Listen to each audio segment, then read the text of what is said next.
Hey, it's Clay, and this will be a video chart on ticker symbol ADXS. We will take a look at the 30-minute time frame. Real quick, what do I mean by 30-minute in case maybe you're new to charts? Instead of each one of these candlesticks here representing 1 day's worth of price action, which is what you would normally see, each one represents 30 minutes. So all this here may look like several days worth of time. It's actually today's price action broken down into 30-minute time slices. I like to this time frame. It does a good job of telling the quote-unquote story of the price, and then makes mapping out levels of support and resistance a bit easier to see. And in this situation, makes mapping out a very logical question quite straightforward.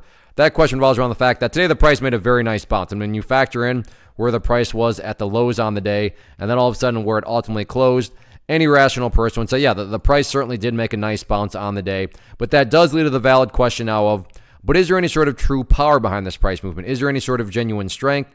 Or is this just some sort of knee-jerk reaction, dead cat bounce type move? I have no idea, but like I said, by using charts, we can make mapping out that question very straightforward.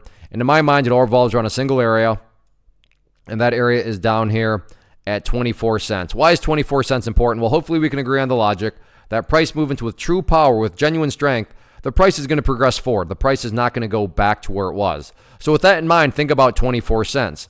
If the price were to come down here and then just continue on down, what would that be doing to the price? Well, from a very literal perspective, it'd be putting the price literally right back to where it was when it was flirting with those lows. And again, going back, not a sign of true strength. Whereas let's say the price does go down. However, the difference being in this situation, price behaves like that before starting to work its way back upwards.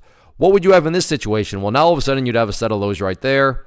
You'd have those lows down there if you envision each one of those as stair steps. Well, hey, now you have stair steps progressing in the upwards direction. And again, that's the name of the game. That's what a truly strong move is going to do over time. It's going to make progress forward. In this situation, progress being defined as 24 cents. What about levels of resistance going forward? As of right now, it's all about the pink line right there, which on my chart denotes the 200 period moving average. You can see, yeah, temporarily speaking, the price spiked up above it, but that didn't last very long. And then as soon as the price dropped back below it, you can see right there is where it went back to acting as resistance. So keep an eye on that going forward. That's currently valued up at the 30-cent mark. So 30 cents, that near-term level of resistance. All in all, though, any way you look at it, very nice movement today. Now it's definitely just a question of can the price build upon this momentum going forward? Let's see what happens.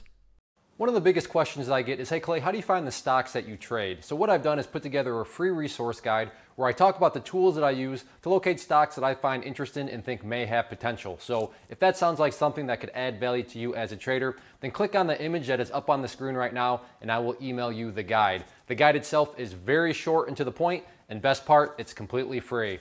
Thanks for watching the video. Let me know if you have any questions.